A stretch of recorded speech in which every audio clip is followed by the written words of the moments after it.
Esta presentación debemos empezarla diciendo que quienes asumen liderazgos transformacionales normalmente lo hacen asumiendo roles que no estaban autorizados a desempeñar.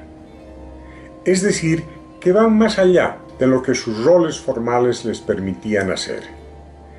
Desafían lo establecido y batallan denodadamente hasta instituir nuevas condiciones de dinámica grupal.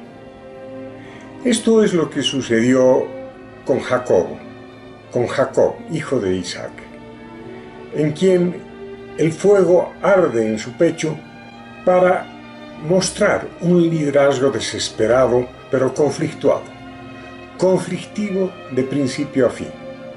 Jacob carece de autoridad pero rebosa de liderazgo. Constantemente se arriesga y asume roles de liderazgo mucho más allá de lo que le estaba autorizado a hacer, de lo que le estaba permitido hacer en su condición de hijo, hermano, esposo, yerno o padre.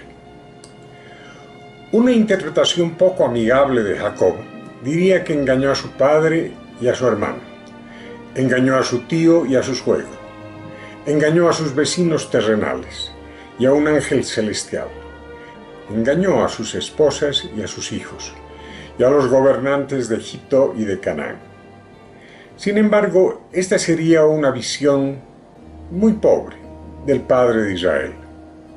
Evidentemente, el engaño y las contrariedades estuvieron siempre presentes en la vida de Jacob.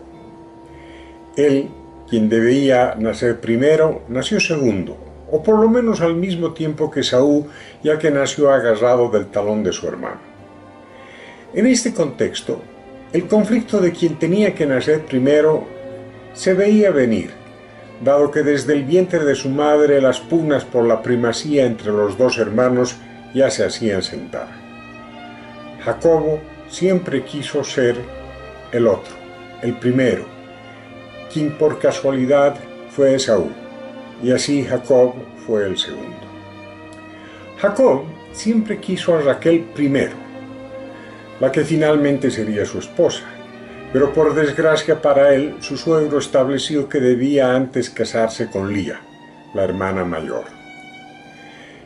Quiso desarrollar una fortuna propia, pero primero tuvo que crear una fortuna para su suegro. En fin, siempre algo bloqueaba sus aspiraciones y tuvo que superar esos algos de múltiples maneras. Se impuso su ingenio, pero ello le causó enemistades y conflictos. Por todo eso, Jacob es un líder maquiavélico que alcanza fines en medio de conflictos, sin preocuparse mucho por los medios. Es un líder por resultados. Su ingenio siempre estaba por delante de la adversidad para conseguir con paciencia y dedicación todo aquello que parecía inalcanzable para una persona que únicamente llevaba el título de nieto de Abraham, el nieto de un patriarca por entonces desconocido que se había asentado en tierras ocupadas por pueblos enemigos que se sentían desplazados y despojados por los recién llegados. El episodio del plato de lentejas nos muestra esa predisposición de lucha que caracterizó a Jacob. Este es un evento cuidadosamente preparado que se constituye en el acto supuestamente final de una larga espera, de una cuidadosa estrategia. No se trata de un acto espontáneo, sino de algo premeditado por quien ansiaba ponerse a la espalda la esperanza de sus mayores y veía en su hermano una falta de compromiso con tal mandato. Pero, como todo lo que hizo Jacob, sus actos supuestamente finales solo desencadenaban nuevos conflictos y nuevos términos para seguir bregando. Sus soluciones de ayer se convertían en sus problemas de hoy. Las de hoy serían sus problemas de mañana. Debido a ello, Jacob fue un arameo errante, que andaba de escapada por haber engañado a su hermano y a su padre. Él era el primogénito de facto que tenía que superar con sus vecinos las relaciones de conflicto generadas por la ceguera de su padre y la negligencia de su hermano. Durante toda su vida le perseguiría un largo litigio por la propiedad de ciertos pozos de agua y el cuestionamiento si realmente él era con quien los vecinos tenían que dilucidar estos problemas. Nada de esto le afectaba y seguía con su plan, ya que él se sentía el llamado a superar la indiferencia de su hermano, a tolerar y prevalecer sobre la picardía de su suegro y las expectativas del resto de sus familiares. Él era quien debía enfrentarse a ángeles y vecinos descontentos. Jacob, en síntesis, es el líder que maneja infinidad de presiones y contratiempos y jamás se desmorona. Si a Juan el Bautista se le conoce como la voz que predica en el desierto, Jacob es la voluntad que se arriesga y trasciende los problemas del desierto. Jacob es la primera persona que en soledad recorre todo el territorio sobre el que se alzaría Israel. Marca hitos, establece distancias, delimita sitios sagrados y ocupa campos terrenales. En Jacob vemos una característica particular. Es el líder que arde por dentro, pero que actúa con calma y determinación, y lo hace a profundidad, sin retroceso. Las naves quedan quemadas, los caminos de retorno cerrados, y cualquier conciliación con quienes quedaban afectados se tendría que basar en nuevos términos y nuevas realidades. Es un líder cuyo frente interno es solo él y su proyecto, y su frente externo es el mundo entero. Lee con astucia el contexto en el que se mueve, parte de un reconocimiento de sus contrincantes, de un estudio de sus aliados circunstanciales y se arma de una gran paciencia para dar el golpe adecuado en el momento adecuado y con los medios, si no adecuados, por lo menos con los medios más efectivos y quizás insospechados. Él sabía de las debilidades y fortalezas de su hermano. Se aprovechó de las primeras y escapó de las segundas hasta que una nueva situación sea cualitativamente diferente y él pueda hablar con la legitimidad de su propia fortuna.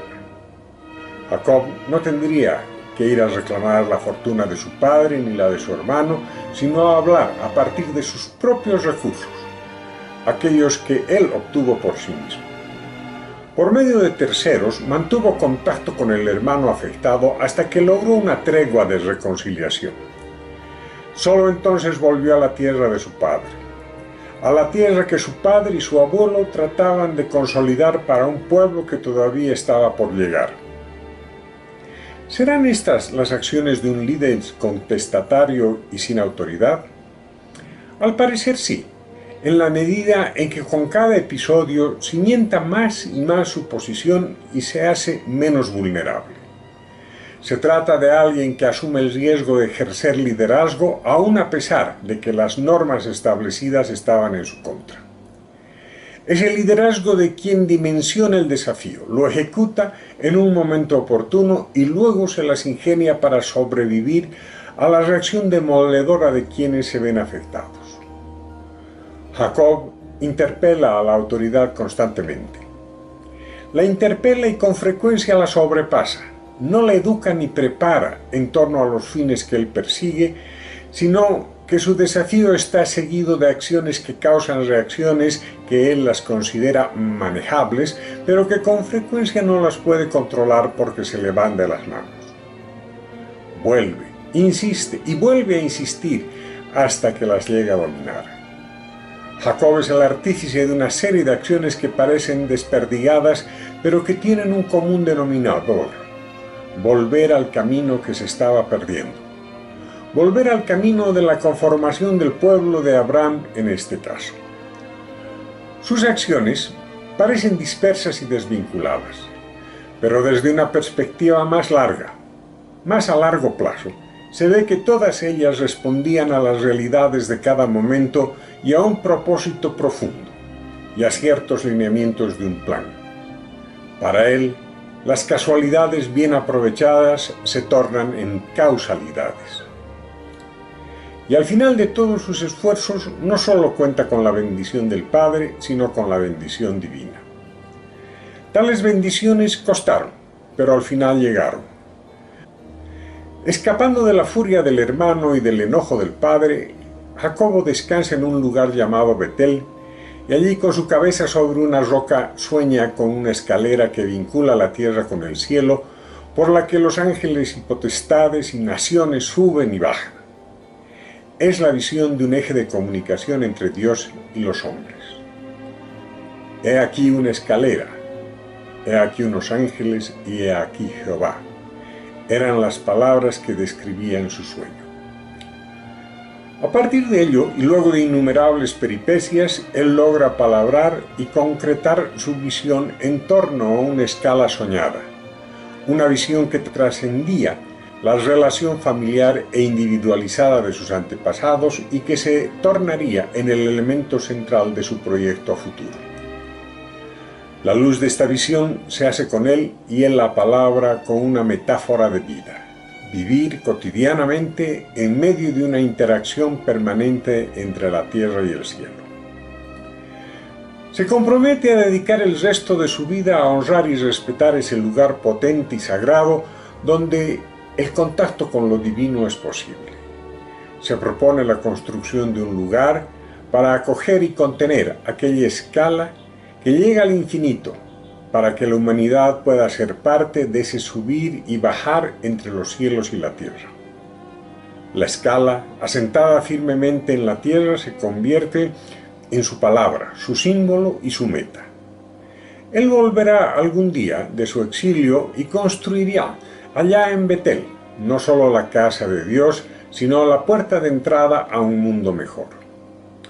Le pone un nombre al lugar, levanta provisionalmente una columna, define un territorio y redefine para sí mismo el propósito de su vida de ahí en adelante. Pero tal proyecto tendría que esperar.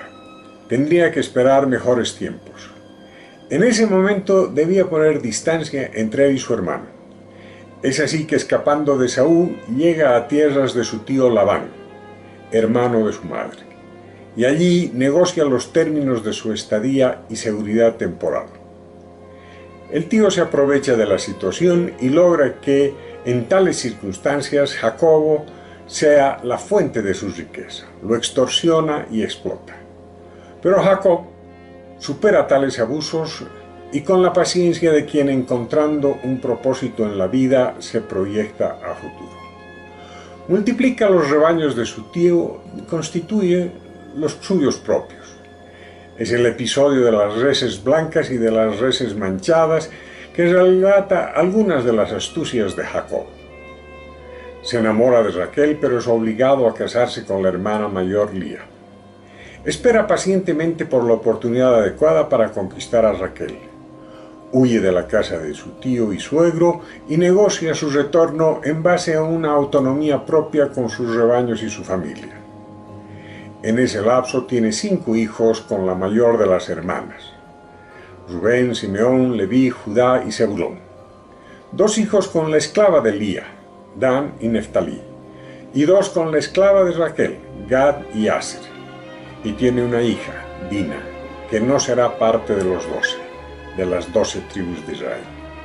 Finalmente se casa con Raquel, la mujer amada, y con ella tiene un hijo, José, en tierras todavía de su suegro. Con esa prole bajo su cargo considera que ha llegado el momento oportuno para volver a la tierra de sus antepasados. Así que, y a partir de ese momento, construir un nuevo lugar para su familia, en Berseba.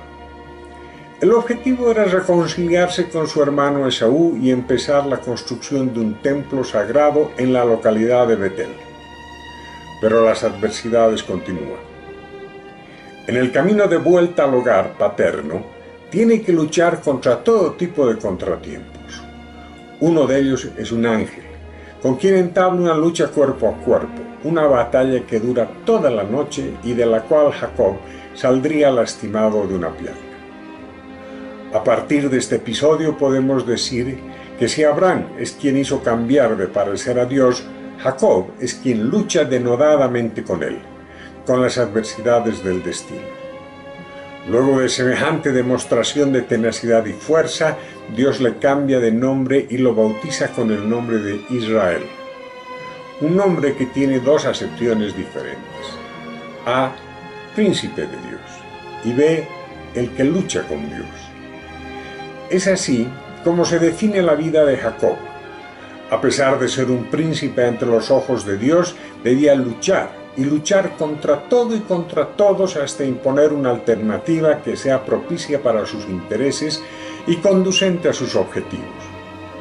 Algo similar se puede decir del pueblo, que también lleva el nombre de Israel, un grupo principal para Dios, el cual lucha y se rebela, pero que a diferencia de Jacob, nunca llega a hacer las paces con Dios, ni concretar su objetivo de pueblo elegido y plenamente establecido en la tierra prometida. Ya de vuelta en Canaán, Jacob se encuentra con su hermano, establecen una paz transitoria y Jacob, ahora denominado Israel, se asienta con su prole y tiene un hijo más con su amada Raquel. Su hijo se llamaría Benjamín. Ahora, Jacob es el padre de 12 hijos y una hija, de los cuales emergerán con algunos ajustes las 12 tribus de Israel. Ha logrado afianzar una tierra y una identidad propia. Hace esto con tantos problemas como éxitos en su rol de líder de un cambio fundacional. Al final habrá logrado el establecimiento de una nación, el nacimiento de una cultura grupal, por lo menos transitoriamente. Es un imponente líder de lucha, pero no es nada bueno como autoridad.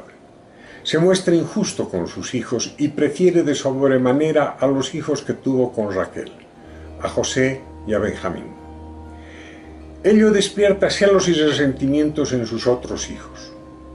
Hay quienes dirán que las intrigas y maquinaciones del padre se anidan en los hijos. Esto sucedió con Isaac y sus hijos Esaú y Jacob, y sucede con Israel, con 2 de sus hijos en desmedro de los otros 10, o de los otros 11. Aunque ninguno de los hijos de Jacob, incluso el propio José, alcanzaría la estatura y las proyecciones de su padre.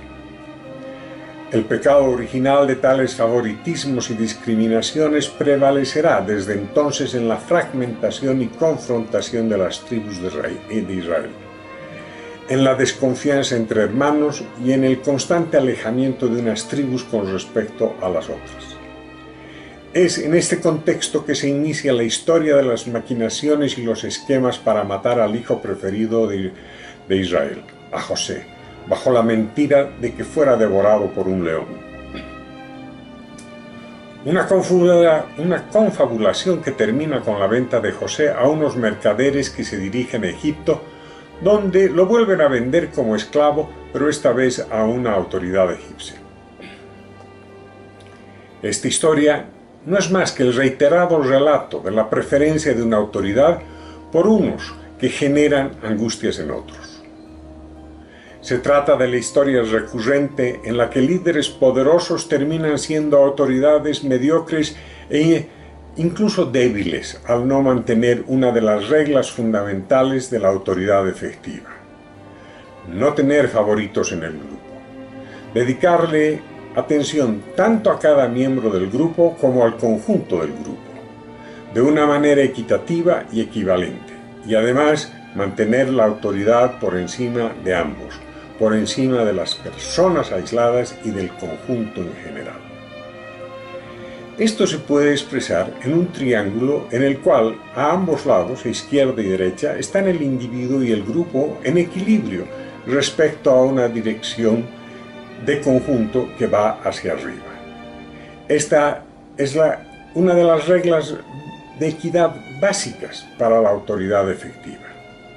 Si uno prefiere a un individuo, el grupo resiente. Si uno se fija únicamente en el grupo, los individuos se resienten. Y si uno no encuentra un equilibrio entre ellos, la autoridad se debilita y resiente. Dios prefirió a Abel y despreció a Caín, lo que llevó a la locura fratricida de uno contra el otro. Abraham prefirió a Isaac sobre Ismael, Isaac prefirió a Esaú sobre Jacob, y ahora Israel, Jacob, con el nombre de Israel, se funda en la preferencia del padre a 2 de los 12 hermanos, lo cual despierta un tremendo resentimiento. El resentimiento contra la autoridad se exacerba cuando la autoridad se flexibiliza con unos y se torna estricta y brutal con otros. Esta es la fuente primera de los fracasos en el ejercicio de la autoridad y en la eventual desautorización a una autoridad que no es justa ni ecuánime con todo su grupo.